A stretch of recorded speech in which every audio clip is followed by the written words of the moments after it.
हम लोग असहयोग आंदोलन के महत्व के बारे में डिस्कशन करेंगे। पिछली लेसन में मैंने आप लोगों को बताया था कि किस प्रकार से असहयोग आंदोलन जो है वो गांधी जी द्वारा लॉन्च किया गया था, और एक समय में आंदोलन की गति को देखते हुए गांधी जी ने ये भविष्यवाणी भी की थी कि 31 दिसंबर 1921 तक स्वराज की प्राप्ति हो जाए। लेकिन चौरी चौरा घटना के कारण जो है वो इस आंदोलन को स्थगित करना पड़ा।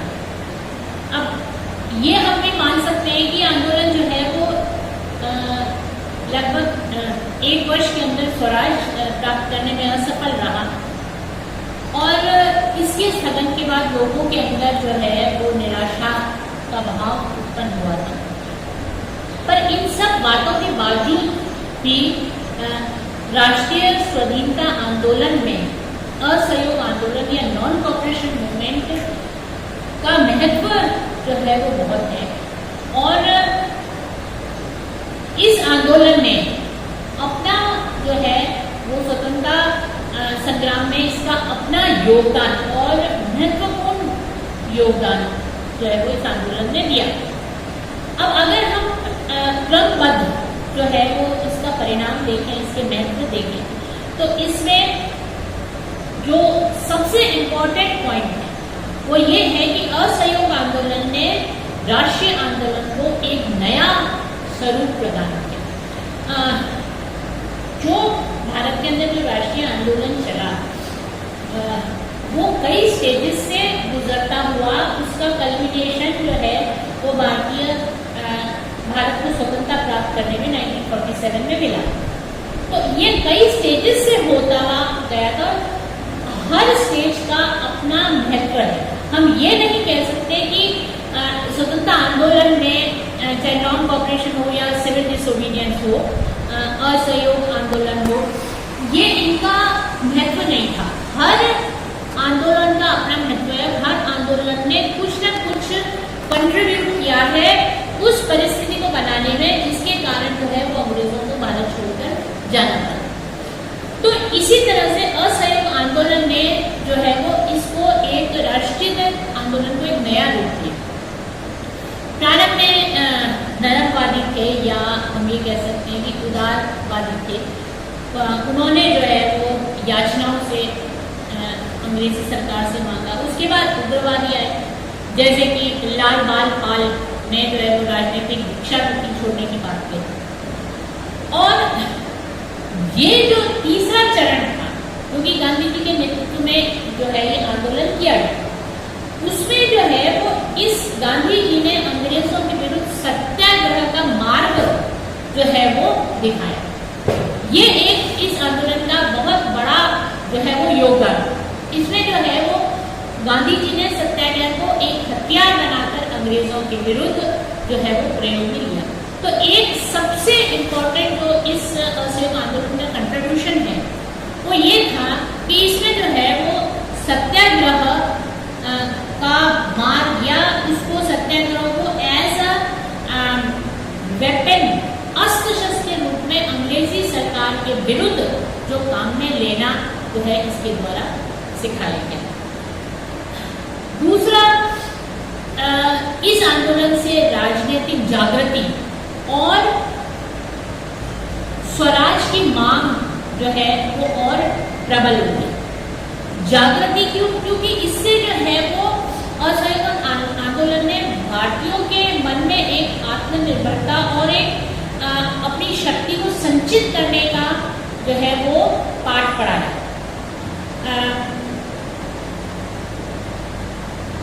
पंडित जवाहरलाल नेहरू ने कहा था कि गांधी जी ने जो है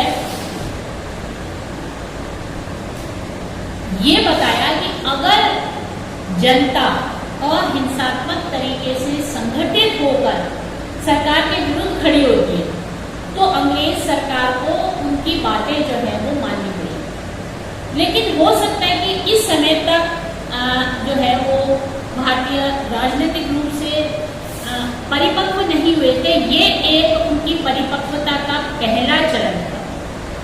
जबकि उनको ये समझ में आया कि उनके संगठन और अहिंसात्मक प्रदर्शन में कितनी ताकत है और वो अंग्रेजी सरकार को झुका सकते हैं।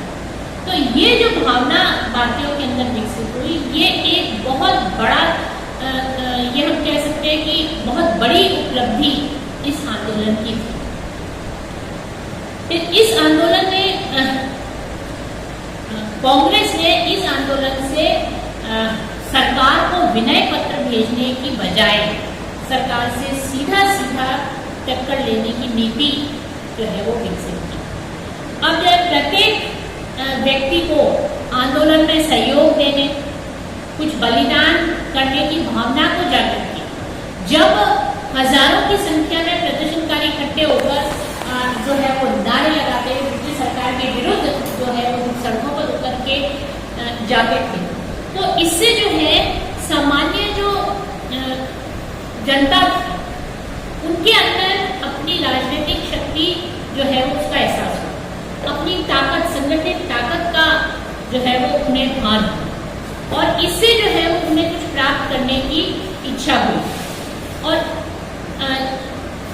ये जो आंदोलन था, कांग्रेस का जो आंदोलन था, ये जनमानस तक जो है वो गहराई तक प्रवेश कर गया। और शायद सबसे बड़ी सफलता इस आंदोलन की इसमें थी कि कांग्रेस ने जो है वो जनसाधारण के विरोध को चैनलाइज कर उसको सही दिशा में लाने का जो है वो प्रयास किया, जिससे कि जनता को संगठित कर ब्रिटिश सरकार को अपने घुटने तक लाया जा सके। फिर इससे जो है वो इस आंदोलन से गांधी जी ने, या ये कह सकते हैं कि ब्रिटिश सरकार की आलोचना करने का क्रम प्रारंभ हो गया। अब तक जो है वो अंग्रेजों का विरोध जो है वो कुछ, अगर आप कांग्रेसी नेताओं को छोड़ दें तो दबे स्वर में किया जाता था। आम जो जनता या पब्लिक थी वो खुले तौर पर आकर सरकार की आलोचना नहीं करती। इस आंदोलन ने जो है वो लोगों को ये करना सिखाया और जेल जाना, लाखों की संख्या में जो है वो लगभग 31 लाख लोग जो है वो जेल में गए। तो लाखों की संख्या में लोग जेल में गए, तो जेल जाना जो है वो एक इसका प्रतीक बन गया। और ये इतना इसके साथ जो है वो आत्मसम्मान और देशभक्ति का भाव हो गया कि बाद में लोग ये कहने लगे कि भाई वो तो जो है वो आंदोलन प्रदर्शनकारी थे और वो जो है वो जेल में, तो जेल जाना जो है वो एक देशभक्ति का प्रतीक है। तो ये एक इस आंदोलन का की बहुत बड़ी उपलब्धि है। फिर एक और जो इसकी महत्वपूर्ण उपलब्धि हम ये मान सकते हैं कि स्वराज प्राप्ति के लिए एक अहिंसात्मक सत्याग्रह का ये अस्त्र था जो गांधी जी ने जो है वो भारतीयों को दिया, और इसका अंग्रेजों के पास उत्तर नहीं। अब तक हिंसा का जवाब हिंसा से देना बहुत आसान है, लेकिन एक निहत्ती भीड़ जो अहिंसात्मक तरीके से जा रही है उसके ऊपर अमानवीय जो है वो अत्याचार करना, तो उसका जो है विरोध सहन करना।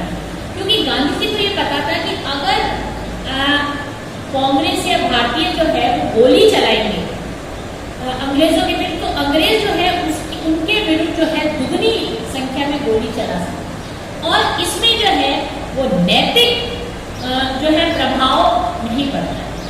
गांधी जी को पता था कि अहिंसा का जवाब जो है वो किसी भी डिक्टेटर या जो है वो ऐसा व्यक्ति जो कि सही नहीं है, यहाँ पर अंग्रेजी सरकार जो है वो दमनकारी सरकार है, लेकिन अहिंसा का जवाब जो है उसके पास नहीं। तो गांधी जी ने एक ऐसा अस्त्र तैयार किया जिससे ये हुआ कि अब अंग्रेज जो है इसका विरोध किस प्रकार से करेंगे, क्योंकि आप अहिंसा का जवाब कैसे दोगे। तो ये एक जिसको कहना चाहिए कि पब्लिक पावर थी, जो सामान्य जनता की जो शक्ति थी जो कि अब तक हार्नेस नहीं की गई थी, अब तक संगठित नहीं की गई थी, अब तक उसको कोई दिशा नहीं दी गई। तो गांधी जी ने इस ताकत को, इस शक्ति को एक दिशा देकर इसको हथियार बनाया और ऐसा हथियार बनाया जिसका भी जवाब अंग्रेजों के पास नहीं था। फिर एक और जो इस आंदोलन का महत्वपूर्ण अचीवमेंट था, या हम ये कह सकते हैं कि इसका योगदान था, कि इस आंदोलन ने अंग्रेजों के मन में डर, भय पैदा किया। उस समय गवर्नर लॉयड, जो तत्कालीन गवर्नर थे, उन्होंने ये लिखा था कि इस गांधी जी के आंदोलन ने हमें डरा दिया, इस कार्यक्रम ने हमारी जेलें भरी। और गांधी जी ने पहले ये कहा था कि वो कर नहीं देने का आंदोलन चलाएंगे। तो ये अंग्रेजों ने ये माना कि अगर इस आंदोलन को चलते दिया जाता और कर भी नहीं दिया जाता तो सरकार के सामने बहुत बड़ी कठिनाई उत्पन्न हो सकती। तो ये पहली बार ऐसा हुआ था जब अंग्रेजों के विरुद्ध इतनी बड़ी संख्या में जो है वो भारतीय लोगों ने अपनी ताकत जो है वो अंग्रेजों को दिखाई, और अंग्रेज जो है वो इसी ताकत से डर गए। फिर एक प्रत्यक्ष इस आंदोलन का महत्व और था कि इसके बाद जो है वो बहुत सारे नेशनल इंस्टीट्यूशंस खोले गए। जब बहिष्कार की बात आई कि भाई जब राजकीय संस्थाओं का बहिष्कार किया जाएगा, तो राजकीय संस्थाओं का बहिष्कार किया जाएगा तो नेचुरल है कि जब आप किसी संस्था का बहिष्कार करेंगे तो आपको उसका ऑल्टरनेटिव भी ढूंढना होगा। तो जब बहिष्कार करने की बात आई तो उसके लिए जो है ऑल्टरनेटिव देने के लिए कई संस्थाएं स्थापित की। अब जैसे आप अंग्रेजी कपड़े का बहिष्कार करेंगे तो उसके लिए जो है उन्होंने खादी चलाना, चरखा काटना, खादी बनाना, खादी को पहनना, ये जो है उसका ऑल्टरनेटिव था कि आप खादी का कपड़ा बनाओ, खुद खादी पहनो, और अंग्रेजों के द्वारा निर्मित माल का बहिष्कार करो। शिक्षण संस्थाएं छोड़ी तो राष्ट्रीय विद्यापीठ खोले गए, वहां पर जो है आप बच्चों को पढ़ाएंगे, शिक्षण संस्थाएं खोली गई।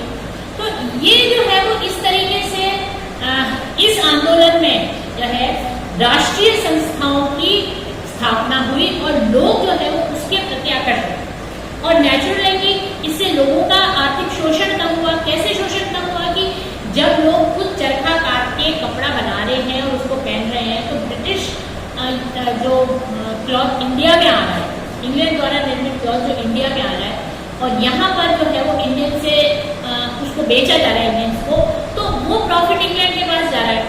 जब भारतीय उस कपड़े को नहीं खरीदेंगे और स्वयं जो है वो चरखा काट के खुद के लिए खादी कपड़ा बनाएंगे, तो वो जो है उससे प्रत्यक्ष रूप से क्या हुआ कि भारतीयों को फायदा हुआ और वो पैसा जो इंग्लैंड के पास जा रहा था उसमें कमी है। तो ये जो है बहुत महत्वपूर्ण इस आंदोलन के पहलू थे, जिसने कि इस आंदोलन को राष्ट्रीय स्वतंत्रता आंदोलन का एक महत्वपूर्ण अंग बनाया। धन्यवाद।